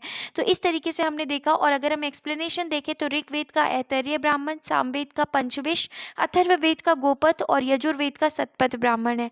नेक्स्ट क्वेश्चन है कि निम्नलिखित में से कौन सा ब्राह्मण ग्रंथ ऋग्वेद से संबंधित है? तो सेम रिपीटेड क्वेश्चन है, ऐतरेय ब्राह्मण जो है वो किससे संबंधित है? ऋग्वेद से संबंधित है। यहाँ अगर हम एक्सप्लेनेशन देखें तो ब्राह्मण ग्रंथ यज्ञों तथा उनके अनुष्ठान के विधि विधानों के संबंध में जानकारी देते हैं। ऐतरेय ब्राह्मण तथा कौशितकी ब्राह्मण ऋग्वेद से, तो हमें ध्यान रखना है, इन चीज़ों को थोड़ा ज़्यादा ध्यान देना है। ऐतरेय ब्राह्मण और कौशितकी ब्राह्मण किससे संबंधित है? ऋग्वेद से। पंचविश या तांडेय ब्राह्मण और जामिनीय ब्राह्मण जिसका संबंध किससे है? सामवेद से। शतपथ ब्राह्मण यजुर्वेद से, जबकि गोपथ ब्राह्मण का संबंध किससे है? अथर्ववेद से है। अगला क्वेश्चन है गोपथ ब्राह्मण संबंधित है। तो अभी हमने पढ़ा कि गोपथ ब्राह्मण किससे संबंधित है? अथर्ववेद से संबंधित है। ऋग्वेद का कौन सा मंडल पूर्णतः सोम को समर्पित है? तो सोम को कौन सा समर्पित है? तो 9वां मंडल जो है वो पूर्णतः किसको समर्पित है? सोम देवता को समर्पित है। अगर एक्सप्लेनेशन देखें तो ऋग्वेद में कुल 10 मंडल हैं। इसके 9वें मंडल के सभी 114 सूक्त जो हैं वो किसको समर्पित है? सोम देवता को समर्पित है। नेक्स्ट क्वेश्चन है ऋग्वेद संहिता का 9वां मंडल पूर्णतः किसको समर्पित है? तो अभी हमने पढ़ा कि सोम और इस पेय पर नामाकृत देवताओं को क्या है? समर्पित है। यज्ञ संबंधी विधि विधानों का पता चलता है। तो यज्ञ संबंधी विधि विधानों का पता चलता है हमको कहाँ से? यजुर्वेद से। अगर हम एक्सप्लेनेशन देखें तो यज्ञ संबंधी विधि विधानों का पता यजुर्वेद से चलता है। यजुर्वेद के 2 भाग हैं, शुक्ल यजुर्वेद और कृष्ण यजुर्वेद। नेक्स्ट क्वेश्चन है निम्नलिखित में से किसका संकलन ऋग्वेद पर आधारित है? तो किसका संकलन ऋग्वेद पर आधारित है? तो सामवेद का जो संकलन है वो ऋग्वेद पर आधारित है। अगर हम एक्सप्लेनेशन देखें तो सामवेद में कुल 1875 ऋचाएँ हैं, जिनमें से सामान्य मत के अनुसार 75, जबकि कुछ विद्वानों के अनुसार 99 को छोड़कर शेष सभी ऋग्वेद में भी उपलब्ध है। अतः सामवेद का संकलन ऋग्वेद पर आधारित है। नेक्स्ट क्वेश्चन है, भारत के किस स्थल की खुदाई से लौह धातु के प्रचलन के प्राचीनतम प्रमाण मिले हैं? तो जो अगर भारत की किस स्थल की खुदाई से लौह धातु के प्रचलन के प्राचीनतम प्रमाण मिले हैं, तो अतरंजी खेड़ा से। अब इसके बाद अगर हम यहाँ पे एक्सप्लेनेशन देखें तो अहिक्षत्र, अतरंजी खेड़ा, आलमगीरपुर, मथुरा, रोपड़, श्रावस्ती और कामपल्य आदि स्थलों की खुदाइयों से लौह युगीन संस्कृति के अवशेष प्राप्त हुए हैं। अतरंजी खेड़ा से लौह धातु मल और धातु शोधन में प्रयुक्त होने वाली भट्टियां मिली हैं, जिनमें यह संकेत मिलता है कि यहाँ लौह धातु को गलाने का कार्य स्थानीय रूप से होता था। इसके बाद अगला क्वेश्चन है कि उपनिषद पुस्तकें जो हैं वो किस पर आधारित होती हैं? तो जो उपनिषद पुस्तकें हैं वो किस पर आधारित होती हैं? फिलोसॉफिकल बुक्स होती हैं, दर्शन पर आधारित होती हैं। इसमें देखें अगर तो उपनिषद दर्शन पर आधारित पुस्तकें हैं, इन्हें क्या कहा जाता है? वेदांत भी कहा जाता है। उपनिषदों का मुख्य विषय जो होता है वो क्या है? तो अभी पढ़ा, दर्शन जो है वो उपनिषद का क्या होता है? मुख्य विषय होता है। इसके बाद निम्नलिखित में से किस एक वैदिक साहित्य में मोक्ष की चर्चा मिलती है? तो मोक्ष की चर्चा हमको कहाँ मिलती है? तो हमको कहाँ मिलेगी? उपनिषद में हमको मोक्ष की चर्चा के बारे में जान मिलती है। फिर इसके बाद अगर हम देखें तो वेदों में मोक्ष शब्द प्रयुक्त नहीं हुआ है। उपनिषद में प्रथम बार मोक्ष की चर्चा मिलती है। यह शब्द श्वेताश्वर उपनिषद में पहली बार आया है। तो मोक्ष शब्द जो है सबसे पहले कहाँ मिला? उपनिषद में। और उपनिषद में भी कौन से उपनिषद? तो श्वेताश्वर उपनिषद में पहली बार। नेक्स्ट क्वेश्चन है, अध्यात्म ज्ञान के विषय में नचिकेता और यम का संवाद किस उपनिषद में मिलता है? तो अगर हम बात कर रहे हैं नचिकेता और यम के संवाद के बारे में, तो वो कहाँ मिलता है? तो वो कठोपनिषद में मिलता है। अगर हम यहाँ एक्सप्लेनेशन देखें तो कठोपनिषद में यम और नचिकेता का संवाद उल्लेखित है। इसमें आचार्य यम ने नचिकेता को उपदेश दिया कि है ना इस आत्मा का कभी जन्म होता है और ना इसकी कभी मृत्यु होती है, यह अजन्मा, नित्य तथा शाश्वत है। कठोपनिषद कृष्ण यजुर्वेद का क्या है? उपनिषद है। इसके बाद अगला है नचिकेता आख्यान का उल्लेख मिलता है। तो अभी हमने पढ़ा कि कहाँ से मिलता है? कठोपनिषद से मिलता है। और उपनिषद काल में राजा अश्वपति शासक थे। तो अश्वपति कहाँ के शासक थे? तो हमने पढ़ा था केकई के क्या थे? ये शासक थे। कौन? राजा अश्वपति। अगर हम एक्सप्लेनेशन देखें तो उपनिषदों में वर्णित राजाओं में विदेह के राजा कौन थे? जनक, पांचाल के राजा प्रवाहड़ जावाली, कैकेयी के राजा अश्वपति और काशी के राजा अजातशत्रु प्रमुख थे। इसके बाद अगला क्वेश्चन है, निम्नलिखित में से वैदिक साहित्य का सही क्रम कौन सा है? तो अगर हम बात करते हैं तो सही क्रम कौन सा है? वैदिक संहिता, संहिता के बाद ब्राह्मण, ब्राह्मण के बाद आरण्यक और आरण्यक के बाद क्या होता है? उपनिषद होता है। तो सही क्रम जो है वैदिक साहित्य का वो क्या है? संहिता के बाद ब्राह्मण, ब्राह्मण के बाद आरण्यक और फिर उपनिषद। इसके बाद अगर हम यहाँ पे, ये ऑलरेडी हमने देखा है, आरंभिक वैदिक साहित्य में सर्वाधिक वर्णित नदी कौन सी है? तो हमने पढ़ा था कि सिंधु नदी जो है वो ऋग वैदिक काल में सबसे ज़्यादा बार क्या किया गया था? उल्लेख किया गया था। यमुना नदी का 3 बार और गंगा नदी का 1 बार। तो सबसे ज़्यादा चर्चित नदी कौन सी थी? सिंधु नदी। और अगर इसका एक्सप्लेनेशन देखें तो सिंधु नदी का ऋग वैदिक काल में सर्वाधिक महत्व था, इसी कारण इसका उल्लेख ऋग्वेद में सर्वाधिक हुआ है। सिंधु नदी को उसके आर्थिक महत्व के कारण हिरण्य कहा गया है। इसके बाद अगला क्वेश्चन है, वैदिक नदी अस्किनी की पहचान निम्नांकित नदियों में से किस एक के साथ की जाती है? तो अस्किनी जो है वो कौन सी नदी का आधुनिक अस्किनी जो है वो प्राचीन नाम है कौन सी नदी का? तो चेनाब नदी का। अगर यहाँ एक्सप्लेनेशन देखें तो वैदिक नदी अस्किनी की पहचान चेनाब नदी से की गई है, अतः विकल्प सी जो है वो क्या होगा? सही उत्तर होगा। नेक्स्ट क्वेश्चन है, ऋग्वेद में निम्नांकित किन नदियों का उल्लेख अफगानिस्तान के साथ आर्यों के संबंध का सूचक है? तो कौन सी नदियां हैं जो अफगानिस्तान से बहती थी? तो कौन सी हैं? तो ये कुबा और क्रुमु नदी जो है ये क्या है? ये जो है अफगानिस्तान के साथ आर्यों के संबंध की ये नदियां जो हैं वो क्या हैं? सूचक हैं। अगर हम एक्सप्लेनेशन देखें तो ऋग्वेद में उल्लेखित कुबा जिसे काबुल नाम कहा से जाना जाता है, क्रुमु जिसे कुर्रम नाम से जाना जाता है और गोमती जिसे गोमल नाम से जाना जाता है, सुवास्तु जिसे स्वात नदी के नाम से जाना जाता है, ये नदियाँ अफगानिस्तान में बहती थी। इन नदियों के उल्लेख से स्पष्ट होता है कि आर्यों का अफगानिस्तान के साथ गहन संबंध था। इसके बाद अगला क्वेश्चन है, वैदिक नदी कुबा का स्थान कहाँ निर्धारित होना चाहिए? तो कुबा नदी कहाँ बहती थी? अफगानिस्तान में बहती थी। इसके बाद अगला क्वेश्चन है, सूची 1 को हमें सूची 2 में क्या करना है? सुमेलित करना है। तो अगर हम यहाँ पर देखते हैं तो कुबा नदी किसका प्राचीन नाम था? काबुल का। अगर इसके बाद सदानीरा नदी तो गंडक का, पुरुषनी नदी रावी का, और शतुद्री किसका नाम था? तो सतलज नदी का नाम था। तो इस तरीके से काबुल कुबा जो था वो जो कुबा का आधुनिक नाम है वो काबुल है, पुरुषनी का आधुनिक नाम रावी, सदानीरा का आधुनिक नाम गंडक, और शतुद्री या शतुद्री जो नदी है उसका आधुनिक नाम क्या है? सतलज है। नेक्स्ट क्वेश्चन है, निम्नलिखित में से कौन सी प्रथा चतुष्टय वेदोत्तर काल में प्रचलित हुई? तो कौन सी जो अगर हम बात करते हैं तो कौन सी प्रथा चालू हुई थी? तो अगर हम बात करते हैं तो दो ऑप्शन इसके करेक्ट होंगे, पहला धर्म अर्थ और काम मोक्ष, और दूसरा ये ब्रह्मचर्य गृहस्थाश्रम वानप्रस्थ और संन्यास। तो इसमें दोनों ही ऑप्शन क्या हैं? सही हैं। अगर हम यहाँ बात करते हैं एक्सप्लेनेशन में, तो चारों पुरुषार्थ धर्म अर्थ काम मोक्ष की अवधारणा वैदिक काल में नहीं थी। मोक्ष की अवधारणा पहली बार उपनिषद में आई। उसी प्रकार आश्रम व्यवस्था ब्रह्मचर्य गृहस्थ वानप्रस्थ तथा संन्यास का प्रचलन वेदोत्तर काल में हुआ। आश्रम शब्द की व्युत्पत्ति श्रम धातु से हुई है। इसके बाद अगला क्वेश्चन है, धर्म तथा रीत भारत की प्राचीन वैदिक सभ्यता के एक केंद्रीय विचार को चित्रित करते हैं। इस संदर्भ में निम्नलिखित कथनों पर विचार कीजिए। अगर हम यहाँ पे देखें, पहला धर्म व्यक्ति के दायित्व एवं स्वयं तथा दूसरों के प्रति व्यक्तिगत कर्तव्यों की संकल्पना था। तो बिल्कुल सही है ये पहला ऑप्शन कि धर्म व्यक्ति के दायित्व तथा स्वयं एवं दूसरों के प्रति व्यक्तिगत कर्तव्यों की संकल्पना था। रीत मूलभूत नैतिक विधान था जो सृष्टि और उसमें अंतर्निहित सारे तत्वों के क्रियाकलापों को संचालित करता था। तो दोनों ही ऑप्शन अपने आप में क्या है? बिल्कुल सही है। तो इसमें अगर हम चलें तो सी ऑप्शन क्या होगा? करेक्ट आंसर है। और अगर हम एक्सप्लेनेशन देखें तो प्रश्नगत दोनों कथन भारत की प्राचीन वैदिक सभ्यता के संदर्भ में सही हैं, अतः सही उत्तर विकल्प सी होगा। वरुण देवता को वैदिक सभ्यता में नैतिक व्यवस्था का प्रधान माना जाता था, इसी कारण उन्हें ऋतस्य गोपा भी कहा जाता है। फिर इसके बाद नेक्स्ट क्वेश्चन देखें, भारतीय संस्कृति के अंतर्गत ऋत का अर्थ है। तो अगर हम बात करते हैं ऋत का क्या अर्थ होता है? तो प्राकृतिक नियम है। और अगर हम एक्सप्लेनेशन देखें तो ऋग्वेद में हमें धर्म के अतिरिक्त दूसरा शब्द ऋत मिलता है। सभी देवताओं का संबंध ऋत, जिसका मतलब होता है कि विश्व की नैतिक एवं भौतिक व्यवस्था से माना गया है। ऋग्वेद में इसका वर्णन है, सृष्टि के आदि में सर्वप्रथम ऋत की उत्पत्ति हुई थी। ऋत के द्वारा विश्व में सुव्यवस्था एवं प्रतिष्ठा स्थापित होती है। यह विश्व की व्यवस्था का क्या है? नियामक है। इसके बाद अगला प्रश्न है, निम्नलिखित वैदिक देवताओं में किसे उनका पुरोहित माना जाता है? तो किसे उनका पुरोहित माना जाता है? तो बृहस्पति को क्या माना जाता है? वैदिक देवताओं का पुरोहित माना जाता है। तो बृहस्पति जी को वैदिक देवताओं का पुरोहित माना जाता है। नेक्स्ट क्वेश्चन है, निम्नलिखित में से कौन सी वह ब्रह्मवादिनी थी जिसने कुछ वेद मंत्रों की क्या की थी? रचना की थी। तो कौन थी वो?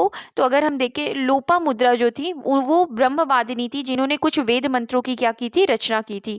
इसके बाद अगला क्वेश्चन, इसमें एक्सप्लेनेशन देखते हैं कि वैदिक साहित्य में कई ऐसी विदुषी स्त्रियों का उल्लेख मिलता है जिन्होंने वेद मंत्रों की रचना की थी, यथा अपाला, घोषा, विश्ववारा, लोपामुद्रा आदि। लोपामुद्रा अगस्त्य ऋषि की क्या थी? पत्नी थी। इसके बाद नेक्स्ट क्वेश्चन है, ऋग वैदिक काल में निष्क शब्द का प्रयोग एक आभूषण के लिए होता था, किंतु परवर्ती काल में उसका प्रयोग किस अर्थ में किया जाने लगा? तो निष्क शब्द का प्रयोग जो है वो सिक्का के तौर पर किया जाने लगा। और हम यहाँ एक्सप्लेनेशन देखें तो वैदिक काल में सोने के हार को निष्क कहा जाता था। निष्क के प्रयोग ने आगे आने वाले सिक्कों के व्यवहार के मार्ग को क्या कर दिया? प्रशस्त कर दिया। नेक्स्ट क्वेश्चन है, ऋग वैदिक काल में निष्क किस अंग का आभूषण था?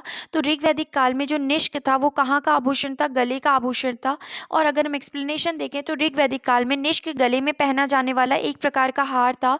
साथ ही निष्क वैदिक काल में विनिमय का एक माध्यम भी था। नेक्स्ट क्वेश्चन है, प्राचीन भारत में निशाका जाने जाते थे। तो निशाका जो थे वो क्या जाने जाते थे? तो निशाका जो थे वो क्या थे? स्वर्ण आभूषण थे। अगर हम यहाँ एक्सप्लेनेशन देखें तो बौद्ध जातक में 3 प्रकार के स्वर्ण सिक्कों का उल्लेख मिलता है। प्रथम क्रम में निशाका या निष्क, दूसरे क्रम में सुवर्ण और तीसरे क्रम में मशाका। मशाका मूल्य की दृष्टि से सबसे निम्न और निशाका उच्च मूल्य वाली क्या थी? मुद्रा थी। इसके बाद नेक्स्ट को अगर हम देखते हैं क्वेश्चन, बोगज कोई महत्वपूर्ण है क्योंकि। तो बोगज कोई क्यों महत्वपूर्ण है? तो अगर हम देखें तो यहाँ से प्राप्त अभिलेखों में वैदिक देवताओं और देवियों का नामोल्लेख प्राप्त होता है और इसलिए वोगज कोई क्या है महत्वपूर्ण है। अगर हम यहाँ देखें एक्सप्लेनेशन, तो एशिया माइनर स्थित बोगज कोई से 14वीं शताब्दी ईसा पूर्व के अभिलेख में ऋग वैदिक काल के देवता इंद्र, वरुण, मित्र और नासत्य का उल्लेख मिलता है। इससे ज्ञात होता है कि वैदिक आर्य ईरान से होकर ही भारत में आए होंगे। नेक्स्ट क्वेश्चन है, निम्नलिखित अभिलेखों में से कौन सा ईरान से भारत में आर्यों के आने की सूचना देता है? तो कौन देता है? वोगज कोई अभिलेख से हमको ये जानकारी प्राप्त होती है। नेक्स्ट क्वेश्चन है, 14वीं शताब्दी में ईसा पूर्व एक अभिलेख जिसमें वैदिक देवताओं का वर्णन है वो कहाँ से प्राप्त हुआ है? तो वो कौन सा अभिलेख है? वोगज कोई अभिलेख है। नेक्स्ट क्वेश्चन, निम्नलिखित में से किसने आर्यों के आदि देश के बारे में लिखा था? तो आर्यों के आदि देश के बारे में इनमें से किसने लिखा था? तो बाल गंगाधर तिलक ने लिखा था। तो बाल गंगाधर तिलक ने आर्यों को आदि देश के बारे में लिखा था, आर्यों के आदि देश के बारे में लिखा था। तिलक ने यह मत व्यक्त किया था कि आर्यों का आदि देश उत्तरी ध्रुव था। आदि देश का मतलब होता है कि उनका मूल स्थान क्या था, किंतु तिलक का यह मत इतिहासकारों में मान्य नहीं है।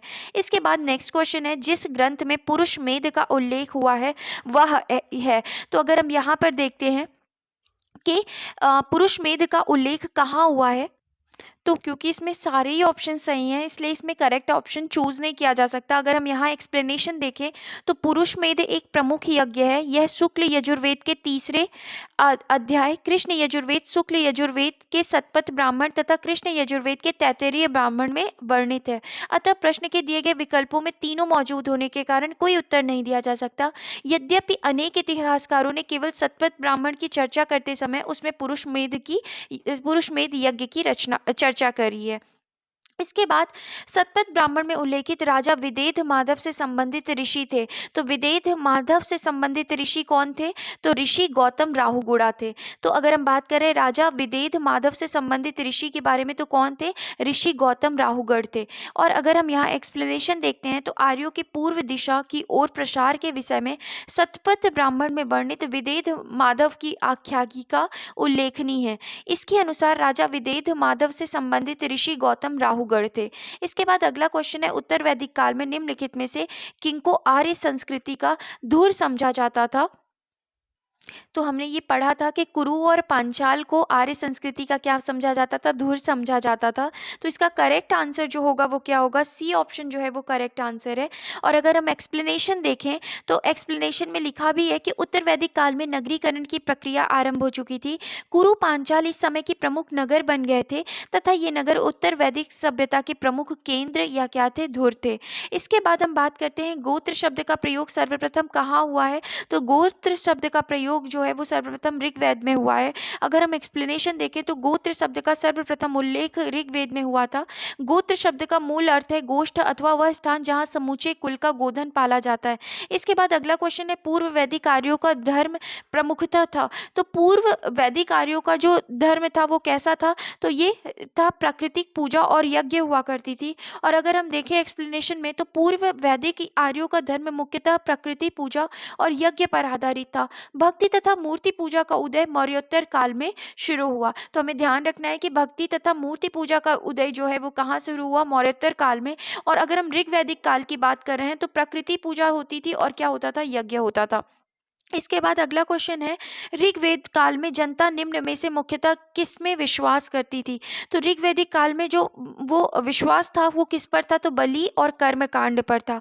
अगर हम एक्सप्लेनेशन देखें तो ऋग्वैदिक काल के लोग प्रकृति की शक्ति, वैदिक देवता और देवियों की प्रार्थना, यज्ञ में विश्वास करते थे। इसके बाद अगला क्वेश्चन है, प्रसिद्ध 10 राजाओं का युद्ध किस नदी के तट पर लड़ा गया था? तो कौन सी नदी थी? वो पुरुषनी नदी थी।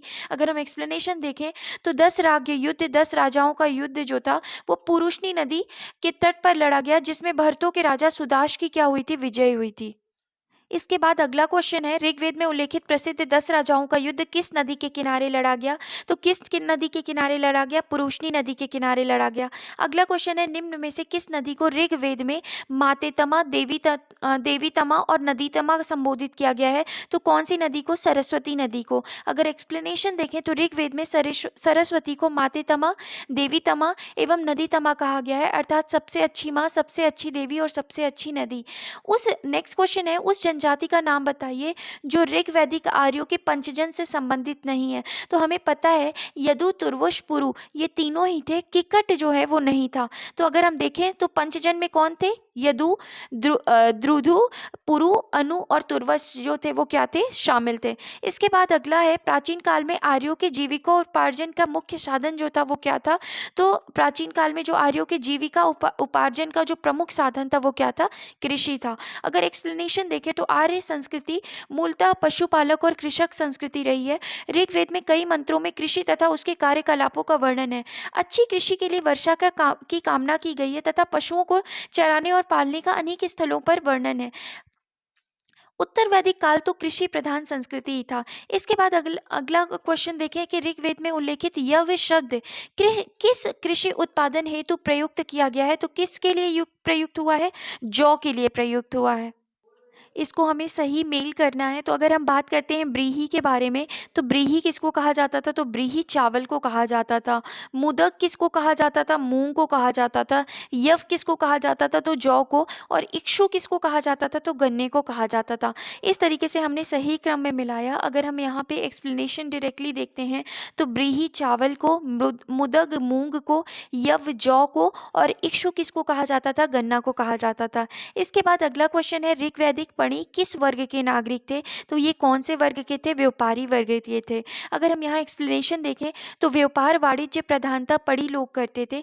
ऋग्वेद में पढ़ी शब्द का उल्लेख कई स्थानों पर हुआ है। पढ़ी ऋण देते थे तथा ब्याज बहुत अधिक लेते थे। उन्हें बेकनाट या सूदखोर कहा गया है। इसके बाद अगला क्वेश्चन है वैदिक युग में प्रचलित लोकप्रिय शासन प्रणाली जो थी वो क्या थी? तो वंश परंपरागत राजतंत्र था। अगर हम यहाँ एक्सप्लेनेशन देखें तो वैदिक काल में प्रचलित लोकप्रिय शासन प्रणाली वंश जो था वो वंश परंपरागत राजतंत्र प्रणाली था। यद्यपि जनता द्वारा चुनाव में भी कुछ उदाहरण मिलते हैं। तो जनता द्वारा चुनाव के भी हमें कुछ उदाहरण देखने के लिए मिलते हैं। इसके बाद नेक्स्ट क्वेश्चन है वैदिक युगीन सभा। तो वैदिक युगीन जो सभा थी वो सभा क्या होती थी? तो मंत्री परिषद थी। और इसके बाद अगर हम देखें तो वैदिक काल में सभा और समिति नामक दो संस्थाएं राजा की निरंकुशता पर नियंत्रण रखती थी। संभवतः सभा कुलीन या वृद्ध मनुष्यों की संस्था थी जिसमें उच्च कुल में उत्पन्न व्यक्ति ही भाग ले सकते थे। इसके बाद नेक्स्ट क्वेश्चन है किस वेद में सभा और समिति को प्रजापति की दो पुत्रियां कहा गया है? तो कौन से वेद में प्रजापति की पुत्रियां कहा गया है? अथर्ववेद में। अगर एक्सप्लेनेशन देखें तो अथर्ववेद में सभा और समिति को प्रजापति की दो पुत्रियां कहा गया है। नेक्स्ट है ऋग्वैदिक जनसभा को न्यायिक कार्यों से संबंधित थी। तो जो ऋग्वैदिक जनसभा जो न्यायिक कार्यों से संबंधित थी वो कौन थी? तो वो सभा थी। अगर हम यहाँ देखें तो सभा, समिति एवं विदध ये तीनों ही ऋग्वैदिक कालीन जनतांत्रिक संस्थाएं थी। इन संस्थाओं में सभा न्यायिक कार्यों से संबंधित थी। ऋग्वेद में सभा का 8 बार उल्लेख मिलता है। इसके बाद अगला क्वेश्चन है आयुर्वेद अर्थात जीवन का विज्ञान का उल्लेख सर्वप्रथम मिलता है। तो जीवन का विज्ञान अगर हम औषधि के बारे में वैसे भी बात करें तो उसकी जानकारी हमें कहाँ से मिलती है? अथर्ववेद से। इसके बाद अगर हम देखें तो अथर्ववेद में सामान्य मनुष्य के विचारों तथा अंधविश्वासों का विवरण मिलता है। इसमें विविध विषयों तथा जैसे कि रोग निवारण, समन्वय, राजभक्ति, विवाह तथा प्रणय गीतों आदि के विवरण सुरक्षित है। इसके बाद अगला क्वेश्चन है ऋग्वैदिक धर्म था। तो ऋग्वैदिक धर्म जो था वो कैसा था? तो बहुदेववादी था। एक्सप्लेनेशन देखें तो ऋग्वेद में हमें प्रथम दृष्टया बहुदेववाद के दर्शन होते हैं। आर्य विभिन्न देवताओं के अस्तित्व में विश्वास रखते थे। मुख्यतः वैदिक देवताओं के 3 वर्ग हैं। दुस्थान मतलब आकाश के देवता, जो अंतरिक्ष के देवता, दूसरे जो हैं वो अंतरिक्ष के देवता और तीसरे हैं पृथ्वी के देवता। इन देवताओं की स्तुति करते समय वैदिक ऋषि जब जिस देवता की स्तुति करते हैं उसे ही प्रमुख या सर्वश्रेष्ठ देवता कहते हैं। इसे एकैक्यवाद भी कहा जाता है। इसके अलावा ऋग्वेद में एक सत विप्रा बहुधा वदंती कहकर एकेश्वरवाद का भी समर्थन किया गया है। इसके बाद ऋग्वेद के एकेश्वरवाद में अद्वैतवाद, सर्वदेवतावाद तथा बहुदेवतावाद की दृष्टि समाहित है, किंतु वेदों का यह एक देवतावाद आधुनिक ईश्वरवाद के स्वरूप से अलग है। इसके बाद नेक्स्ट है सर्वाधिक ऋग्वैदिक सूक्त समर्पित है। तो किसको है? इंद्र को। इसमें अगर हम एक्सप्लेनेशन देखें तो ऋग्वेद में इंद्र का वर्णन सर्वाधिक प्रतापी देवता के रूप में किया जाता है, जिसे 250 सूक्त जो हैं वो समर्पित हैं। यह ऋग्वैदिक काल में सर्वाधिक लोकप्रिय देवता था इंद्र को आर्यों का युद्ध नेता तथा वर्षा का देवता माना जाता है। ऋग्वेद में अग्नि को 200 सूक्त समर्पित है और वह इस काल के दूसरे सर्वाधिक महत्वपूर्ण देवता हैं। नेक्स्ट क्वेश्चन है, निम्नलिखित में से किसे ऋग्वेद में युद्ध देवता समझा जाता है? तो युद्ध देवता किसे समझा जाता है? तो इंद्र को समझा जाता है। इसके बाद नेक्स्ट क्वेश्चन है, ऋग्वेद में सर्वाधिक संख्या में मंत्र संबंधित हैं। तो जो मंत्र संबंधित हैं वो किससे, अगर यहाँ पर दिए हुए देवताओं में देखें तो इंद्र देवता के बाद अग्नि देवता को ही सर्वाधिक मंत्र जो हैं वो क्या है, समर्पित है। तो अगर हम यहाँ एक्सप्लेनेशन देखें तो ऋग्वेद में सर्वाधिक संख्या में मंत्र इंद्र को समर्पित है, किंतु वह इस प्रश्न के विकल्प में नहीं है। तो दूसरे स्थान पर अग्नि को 200 मंत्र जो हैं वो क्या किए गए हैं, समर्पित किए गए हैं।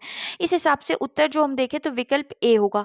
नेक्स्ट क्वेश्चन है, वैदिक देवता इंद्र के विषय में निम्नलिखित कथनों पर विचार कीजिए तथा नीचे दिए गए कूट में से सही उत्तर चुनिए। तो झंझावत के देवता थे, दूसरा पापियों को दंड देते थे, तीसरा नैतिक व्यवस्था के संरक्षक थे और चौथा है वर्षा के देवता थे। तो यहाँ पे अगर हम बात करते हैं तो इंद्र जो थे वो वर्षा के देवता हैं और झंझावत के देवता हैं। तो पहला और चौथा ऑप्शन जो है वो क्या है, करेक्ट है। और अगर हम इसकी एक्सप्लेनेशन देखते हैं तो इस तरीके से डी ऑप्शन जो है वो क्या है, करेक्ट है। और अगर हम इसकी एक्सप्लेनेशन देखते हैं तो ऋग्वेद में इंद्र का वर्णन सर्वाधिक प्रतापी देवता के रूप में किया जाता है, जिसे 250 सूक्त समर्पित है। यह ऋग्वैदिक काल में सर्वाधिक लोकप्रिय देवता थे। इंद्र को आर्यों का युद्ध नेता तथा वर्षा, आंधी, तूफान का देवता माना जाता है। इंद्र को सुरहंता, वृत्तासुर नामक राक्षस का वध करने वाला भी कहा जाता है। पुरभिद किले को भेदने वाला, सोमापा सोम का अत्यधिक पान करने वाला, शतक्रति 100 शक्तियों का स्वामी आदि नामों से जाना जाता है। इसके बाद अगर हम देखें तो नैतिक व्यवस्था का संरक्षक किसको कहा जाता है, वरुण देवता को कहा जाता है। इसके अतिरिक्त कुछ मंत्रों में पापियों को दंड देने के लिए इंद्र और सोम से प्रार्थना की गई है। इससे स्पष्ट होता है कि इंद्र पापियों को दंड भी देते थे।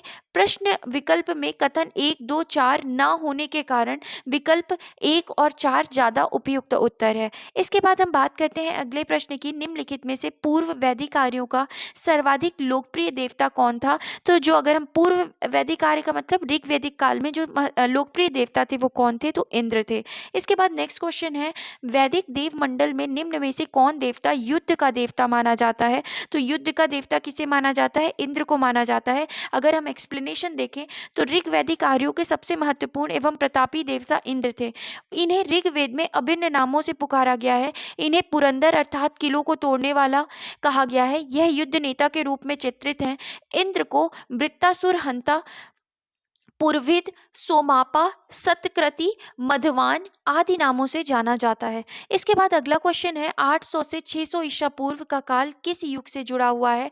तो वो कौन से युग से जुड़ा हुआ है? तो वो ब्राह्मण युग से जुड़ा हुआ है।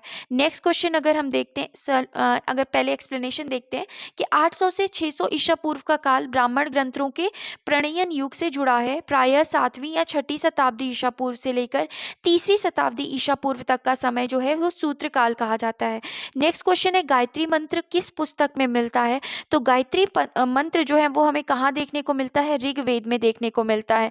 और अगर हम देखें तो गायत्री मंत्र ऋग्वेद में उल्लेखित है। इसके रचनाकार विश्वामित्र हैं। यह सविता या सूर्य देवता को समर्पित है। यह मंत्र ऋग्वेद के 3य मंडल में वर्णित है। नेक्स्ट क्वेश्चन है, गायत्री मंत्र के नाम से प्रसिद्ध मंत्र सर्वप्रथम किस ग्रंथ में मिलता है? तो कौन से ग्रंथ में मिलता है? ऋग्वेद में मिलता है। नेक्स्ट क्वेश्चन है, गायत्री मंत्र की रचना किसने की थी? तो विश्वामित्र ने की थी। इसके बाद नेक्स्ट क्वेश्चन है, सर्ग, प्रतिसर्ग, वंश, मनवंतर और वंशानुचरित संकेतक हैं। तो ये सर्ग, प्रतिसर्ग, वंश, मनवंतर ये जो है ये किस और वंशानुचरित जो संकेतक हैं ये किसके संकेतक हैं? तो ये जो है संकेतक है पुराणों के। अगर हम यहाँ एक्सप्लेनेशन में देखें तो पुराणों में 5 प्रकार के विषयों का वर्णन सिद्धांतः इस प्रकार का है, सर्ग, प्रतिसर्ग, वंश, मनवंतर तथा वंशानुचरित। सर्ग बीज या आदि सृष्टि का पुराण है। प्रतिसर्ग प्रलय के बाद की पुनर्सृष्टि को कहते हैं। वंश में देवताओं या ऋषियों के वंश वृक्षों का वर्णन है।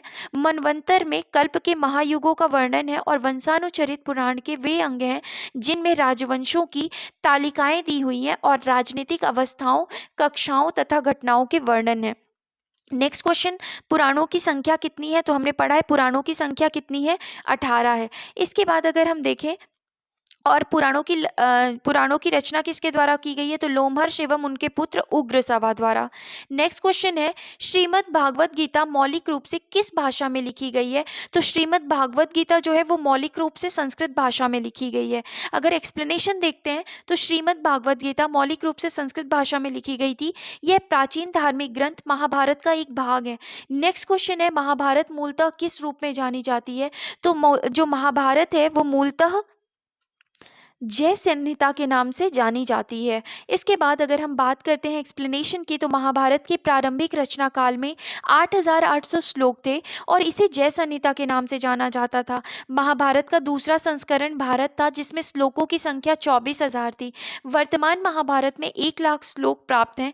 यह इसका अंतिम संस्करण है जिसे सतसहस्त्र संहिता या महाभारत कहा गया है। तो इस तरीके से हमने ऑप्शन डी लगाया है, जय संहिता। और जय संहिता के साथ ही इसे किस नाम से जाना जाता है? तो शतसहस्त्री संहिता के नाम से भी जाना जाता है। इसके बाद अगला क्वेश्चन है, शतसहस्त्री संहिता उपनाम निम्नलिखित में से किस ग्रंथ का है? तो कौन से ग्रंथ का है? महाभारत का है। नेक्स्ट क्वेश्चन, हिंदू पौराणिक कथा के अनुसार समुद्र मंथन हेतु किस सर्प ने रस्सी के रूप में स्वयं को प्रस्तुत किया था? तो किसने किया था रस्सी के रूप में स्वयं को प्रस्तुत? तो वासुकी ने किया था। एक्सप्लेनेशन देखें तो हिंदू पौराणिक कथा के अनुसार समुद्र मंथन हेतु मथानी के रूप में मद्रांचल पर्वत तथा रस्सी के रूप में सर्पों के राजा वासुकी का प्रयोग किया गया था।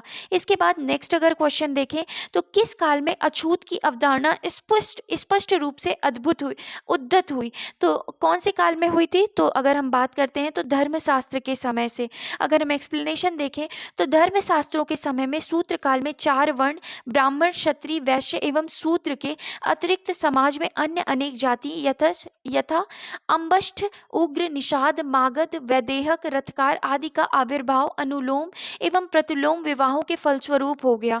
पाणिनि ने 2 प्रकार के शूद्रों का उल्लेख किया है, निरवसित और अनिर्वसित। इसमें पहले प्रकार के शूद्र की ही अस्पृश्य माने जाते थे।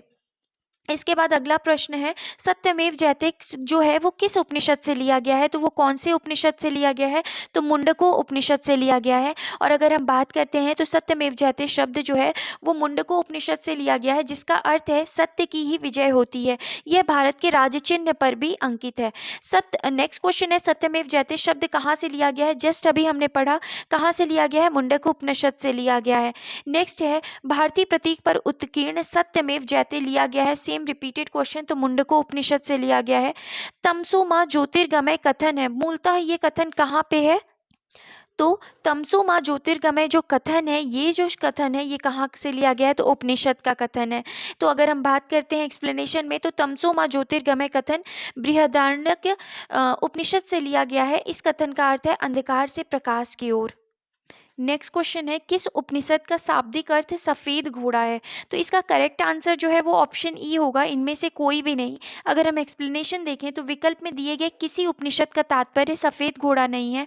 श्वेताश्वर उपनिषद का अर्थ सफ़ेद घोड़े द्वारा ढोया गया है।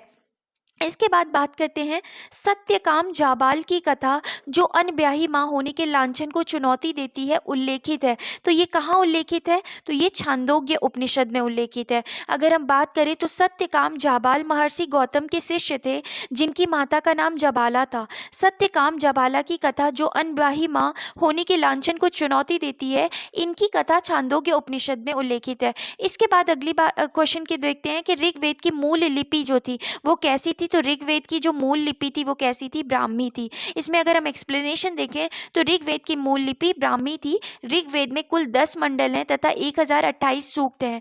ऋग्वेद के पुरोहित को होता कहा जाता था। इसके बाद वैदिक कर्म कांड में होता का संबंध किससे है? तो होता का संबंध जो है वो किससे है? ऋग्वेद से है। इसके बाद नेक्स्ट क्वेश्चन है, अवेस्ता तथा ऋग्वेद में समानता है। अवेस्ता किस क्षेत्र से संबंधित है? तो अवेस्ता जो है वो किससे संबंधित है? ईरान से। एक्सप्लेनेशन देखें तो अवेस्ता और ऋग्वेद दोनों भाषिक समानताओं के कारण आर्यों की सभ्यता से संबंधित माने जाते हैं। अवेस्ता ईरान के क्षेत्र से क्या है? संबंधित है। नेक्स्ट क्वेश्चन है, वैदिक काल में किस जानवर को अघन्या माना जाता है? तो कौन सी गाय को कौन से जानवर को, तो गाय को क्या माना जाता है? अघन्या माना जाता है। अगर हम यहाँ एक्सप्लेनेशन देखते हैं तो वैदिक काल में गाय को अघन्या न मारे जाने योग्य माना गया है। गाय की हत्या अथवा उसे घायल करने वाले व्यक्ति को मृत्युदंड तथा देश निकाला की व्यवस्था वेदों में दी गई है। नेक्स्ट क्वेश्चन है, ऋग्वेद में अघन्या का प्रयोग हुआ है तो किसके लिए हुआ है? गाय के लिए हुआ है। ऋग्वेद में नेक्स्ट क्वेश्चन, ऋग्वेद में कई परिच्छेदों में प्रयुक्त अघन्य शब्द संदर्भित है तो किसके लिए है? गाय के लिए है। नेक्स्ट क्वेश्चन अगर हम देखें तो ऋग्वैदिक कालीन आर्य और सिंधु घाटी के लोगों की संस्कृति के बीच अंतर के संबंध में हमें ये क्वेश्चन देखना है कि आर्य और सिंधु घाटी के लोगों के बीच किस चीज में अंतर था।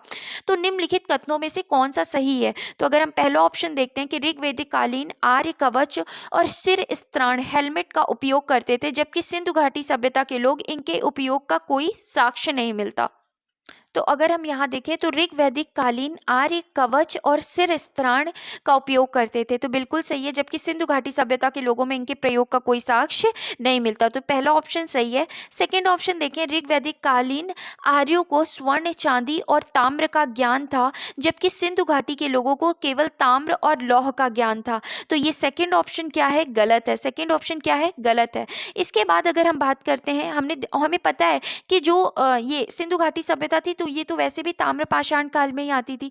तो इस तरीके से अगर हम देखें तो यहाँ पे अगर हम देखें सिंधु घाटी के लोगों को ताम्र और कांस्य दोनों का ही ज्ञान था, लेकिन लोहे का ज्ञान नहीं था। तो यहाँ पे ये क्या हो जाएगा? गलत हो जाएगा। फिर इसके बाद अगर हम देखें तो ऋग्वैदिक कालीन आर्यों ने घोड़े को पालतू बना लिया था, जबकि इस बात का कोई साक्ष्य नहीं है कि सिंधु घाटी के लोग इस पशु को जानते थे। तो ये भी क्या है? ये गलत है। तो यहाँ पे जो सही उत्तर होगा वो क्या होगा? ऑप्शन ए होगा। एक्सप्लेनेशन हम अगर इसका देखें तो ऋग्वेद में कवच का उल्लेख है तथा संभवतः ऋग्वेद कालीन आर्य लौह एवं स्वर्ण से निर्मित कवच और सिर स्त्राण प्रयोग करते थे, जबकि सैंधव सभ्यता के लोगों में इसके उपयोग का कोई साक्ष्य प्राप्त नहीं होता। सिंधु सभ्यता के स्थलों के उत्खनन से प्राप्त युद्ध संबंधी उपकरण अत्यंत साधारण कोटि के हैं, जो इस बात की ओर संकेत करते हैं कि उन्होंने भौतिक सुख सुविधाओं की ओर ही विशेष ध्यान दिया था। ऋग्वेद कालीन आर्यों का स्वर्ण चांदी और ताम्र का ज्ञान था। तो अगर ऋग्वेद कालीन आर्यों की बात करें तो उन्हें स्वर्ण चांदी और ताम्र का ज्ञान था, लेकिन सिंधु कालीन लोगों को केवल ताम्र और कांसे का ही ज्ञान था। लोहे का प्रचलन उत्तर भारत में 1000 ईसा पूर्व से 600 ईसा पूर्व के मध्य हुआ है। तो हमें ध्यान रखना है कि 1000 ईसा पूर्व से 600 ईसा पूर्व के मध्य हुआ है लोहे का प्रचलन। अतः कथन 2 जो है वो क्या है? गलत है। इसके बाद ऋग्वैदिक कालीन आर्यों ने घोड़े को पालतू बना लिया था, जिसकी सहायता से वे युद्धों में विजय प्राप्त करते थे। सिंधु सभ्यता के विभिन्न स्थलों में भी घोड़े के साक्ष्य प्राप्त हुए हैं। यथा मोहनजोदड़ो से मिट्टी के बने घोड़े की आकृति, लोथल से घोड़े की 3 मृण मूर्तियां और सुरकोटडा से घोड़े की हड्डियों की प्राप्ति हुई है। अतः कथन 3 भी गलत है। इस प्रकार कथन 1 ही जो है वो क्या है? सही है। अतः सही उत्तर जो है वो विकल्प ए होगा। इसके बाद अगला क्वेश्चन है, ऋग्वैदिक काल में प्रारंभ में निम्न में से किसे महत्वपूर्ण मूल्यवान संपत्ति समझा जाता था? तो किसे समझा जाता था महत्वपूर्ण संपत्ति? तो वो गाय को समझा जाता था। अगर हम एक्सप्लेनेशन देखें तो ऋग्वैदिक काल के प्रारंभ में गाय को महत्वपूर्ण संपत्ति समझा जाता था। इस काल में गाय मुख्यतः विनिमय का माध्यम होती थी। ऋग्वेद के कुछ सूक्तों में गाय को देवता के रूप में कल्पित किया गया है। नेक्स्ट क्वेश्चन है कि हमें सूची 1 को सूची 2 से सुमेलित करना है और सही उत्तर लगाना है। तो अगर हम बात करते हैं सिंधु घाटी सभ्यता कैसी थी? तो नगरीय सभ्यता थी। उत्तर वैदिक समाज कैसा था? तो उत्तर वैदिक समाज कैसा था? कृषक था। ऋग्वैदिक समाज कैसा था? तो ऋग्वैदिक समाज चारागाह था। और मध्यकाल कैसा था? तो मध्यकाल में जमींदारी थी। तो इस तरीके से हमने इसको देखा। अगर हम यहाँ एक्सप्लेनेशन देखते हैं तो हम देखते हैं सिंधु घाटी सभ्यता नगरीय सभ्यता थी, उत्तर वैदिक समाज कृषक, ऋग्वैदिक समाज चारागाह और मध्यकाल जमींदारी। तो इस तरीके से नेक्स्ट क्वेश्चन हम देखते हैं, प्राचीन भारतीय समाज के प्रसंग में निम्नलिखित शब्दों में से कौन सा शब्द शेष 3 वर्ग का नहीं है? तो कौन? कुल, वंश, गोत्र। ये 3 शब्द तो मिलते हैं, लेकिन ये जो कोश शब्द है ये क्या है? ये अलग है। तो अगर हम यहाँ एक्सप्लेनेशन देखें तो प्राचीन भारतीय समाज के संदर्भ में कुल, वंश तथा गोत्र परिवार से संबंधित है, जबकि कोश परिवार से संबंधित ना होकर भंडार से संबंधित है। इसके बाद हम बात करते हैं संस्कारों की कुल संख्या कितनी है तो 16 है। और अगर हम देखें यहाँ पे तो संस्कार का शाब्दिक अर्थ है परिष्कार, शुद्धता अथवा पवित्रता। गौतम धर्म सूत्र में इसकी संख्या 40 मिलती है। मनु के गर्भाधान से मृत्यु पर्यंत 13 संस्कारों का उल्लेख किया है। बाद की स्मृतियों में इनकी संख्या 16 स्वीकार किया गया। आज यही क्या है, सर्व प्रचलित है। नेक्स्ट है जीविको और उपार्जन हेतु वेद वेदांग पढ़ाने वाला अध्यापक क्या कहलाता था?